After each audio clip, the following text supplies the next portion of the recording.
Fala, moçada do Fractal, tudo bem? Vamos começar hoje com a aulinha aqui para o segundo ano, falando sobre o estudo dos gases.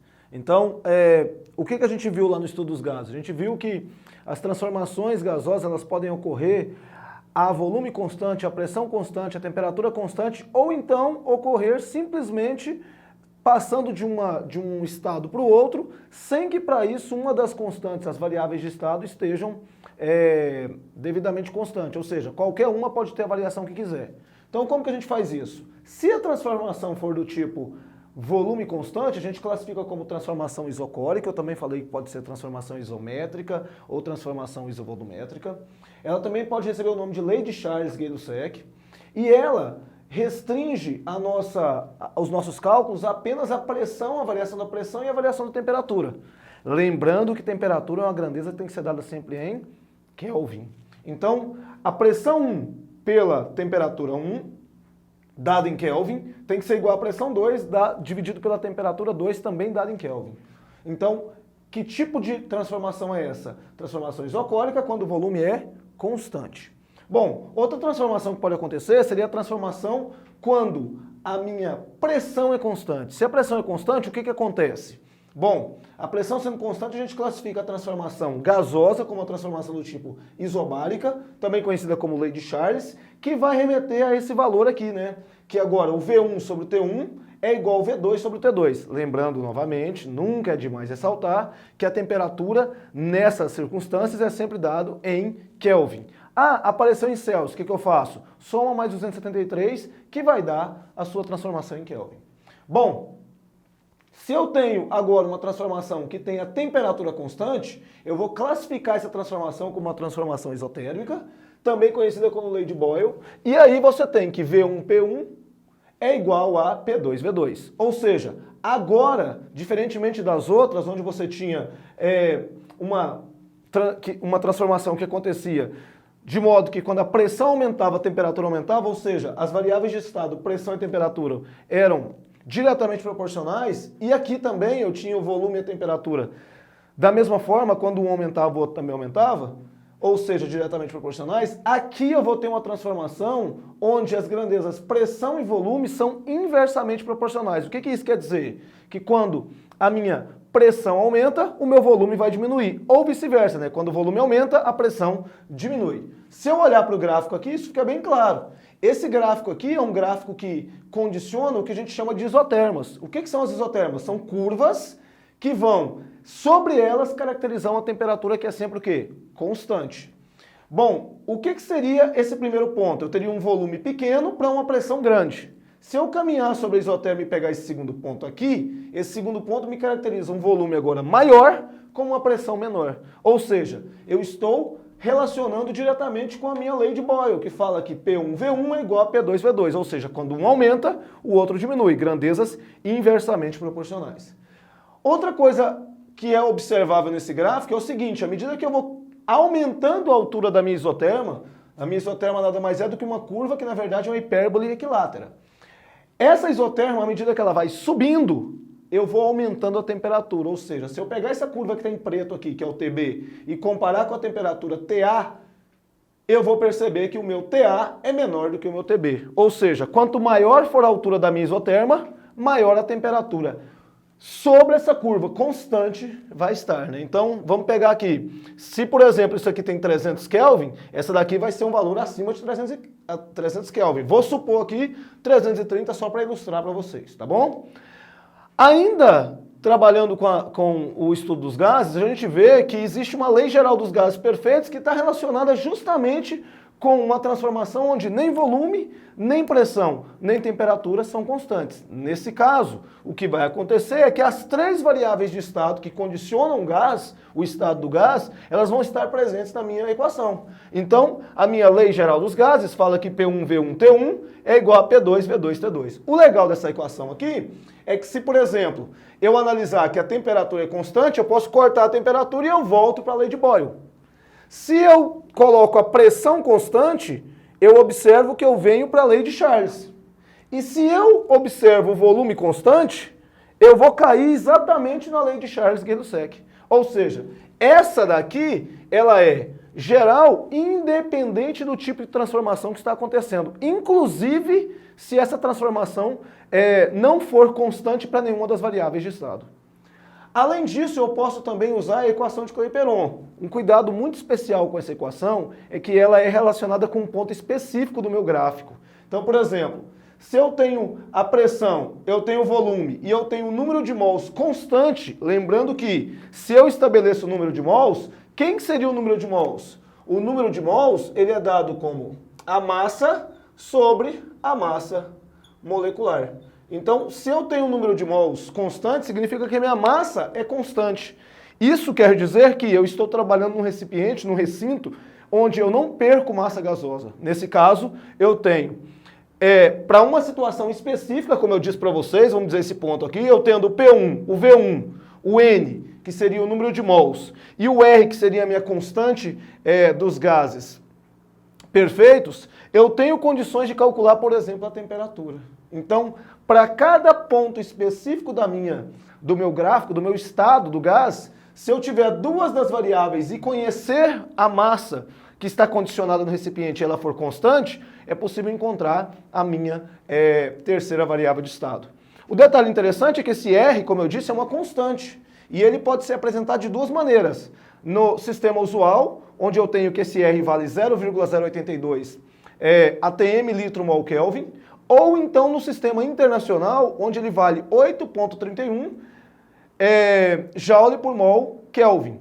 E mais, você não precisa ficar preocupado com esse valor desse R, se esse R vai ser 8,31 ou se vai ser 0,082. A sua preocupação vai ser relacionada simplesmente em colocar as outras variáveis de estado no padrão que ele te apresentar. Por que eu estou dizendo isso? Porque o R sempre vai ser dado para você nos enunciados.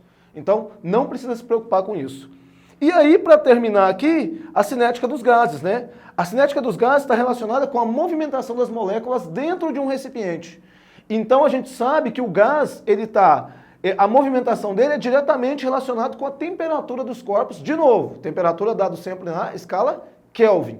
O que eu estou querendo dizer com isso? Que se eu faço uma variação de temperatura no gás, eu modifico a energia interna desse gás. Então a variação da energia interna do gás está condicionada a 3 meios de N, que é aquele número de mols, R, que é a minha constante, que eu já citei aqui os dados sobre ela, e o ΔT, que seria a variação de temperatura. Um detalhe interessante é que a variação de temperatura ela pode acontecer tanto na escala Celsius quanto na escala Kelvin, que a gente não tem preocupação com relação a isso.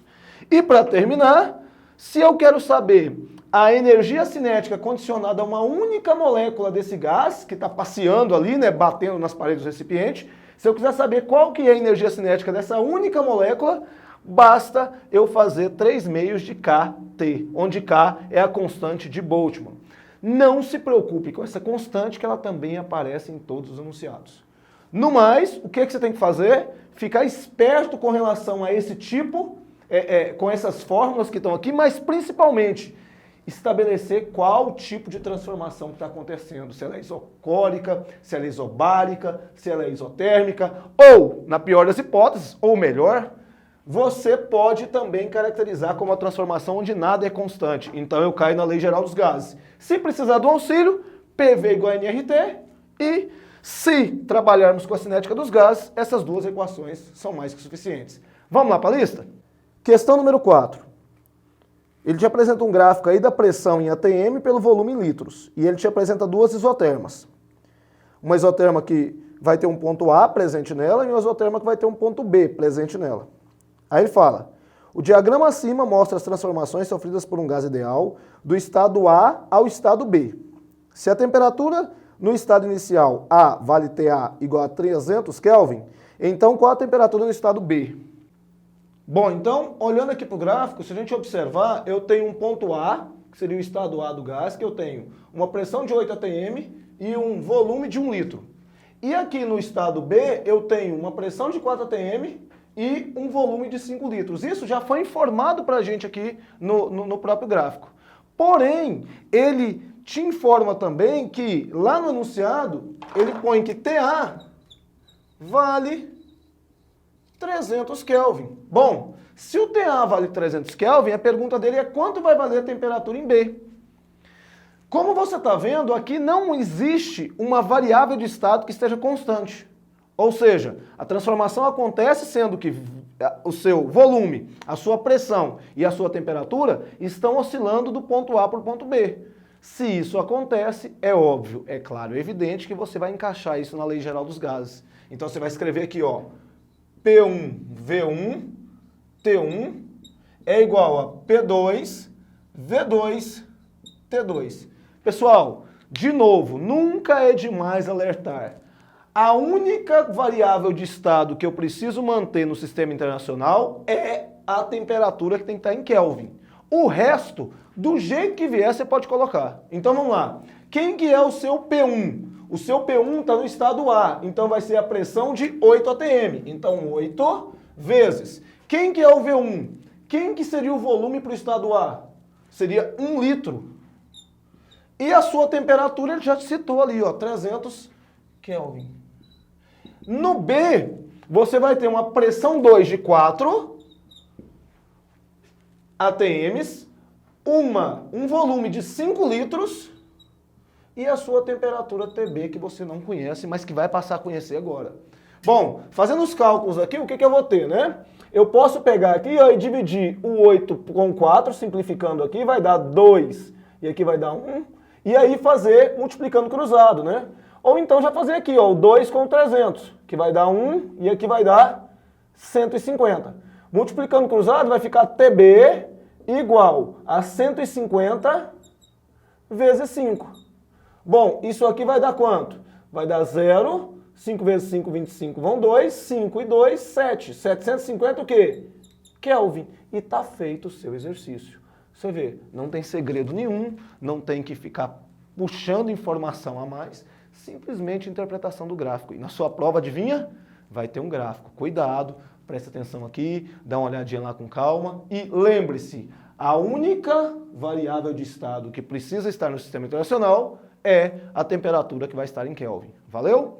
Vamos para o próximo. Questão número 5. A força indício de que o aumento das emissões de gases de efeito estufa no ambiente, desde a Revolução Industrial, constitui a causa principal do atual aquecimento global. Considerando esse contexto, qual o volume de 2 mols de gás de efeito estufa, dióxido de carbono, CO2, ocupa no ambiente assumindo a temperatura igual a 298 Kelvin e pressão de 1 atm? Aí ele te dá uma informação importante aí que é o seguinte, dados PV igual a nRT, ou seja, a equação de Clapeyron, e que o R está aí no sistema usual 0,082 atm litro sobre Kelvin mol. Apresente a resposta em litros. Aí galera, tô voltando aqui, ó, tirei os dados do exercício, N igual a 2 mols, que seria o número de mols presentes do gás, a temperatura no momento é 298 Kelvin, já está no sistema internacional do jeito que eu preciso, a pressão 1 atm e o R, como eu disse, sistema usual, 0,082 atm litro mol Kelvin. E ele pergunta o volume. Bom, se é um estado específico, eu não tenho que pensar em transformação. Então, a única coisa que vai me sobrar, a única equação que pode me atender nesse caso, é a equação de Clapeyron. PV igual a nRT. Né? P de pressão, né? Então aqui, se eu olhar 1 atm, lembrando que está em atm e o R está em atm, confere, né? O V, então, vai sair em litros, a quantidade de mols em mol mesmo e a temperatura em Kelvin. Então, basta eu fazer tudo e resolver o volume estando em litros. Então, 1 vezes V é igual a 2, que é o número de mols, o R, 0,082 e a temperatura, que é 298. Quando eu faço essa multiplicação aqui, ó, eu encontro 24,4 vezes 2 vai dar 48,8 litros. E é só isso? É só isso. Então, assim, o que você tem que perceber na hora de fazer essas questões aí da lista é que você só precisa observar se há uma transformação ou se você está trabalhando no estado específico lá. Se for um estado específico, PV igual a nRT, ou seja, a equação de Clapeyron, te atende muito bem. Se for uma transformação gasosa, ou a Lei Geral dos Gases, ou se ele citar que alguma das variáveis de estado está constante, você pode simplesmente usar aquelas leis de Charles, Gay-Lussac ou Lei de Boyle. No mais, galera, bons estudos, pratiquem bastante e eu te espero na prova. Um abraço, tchau, tchau.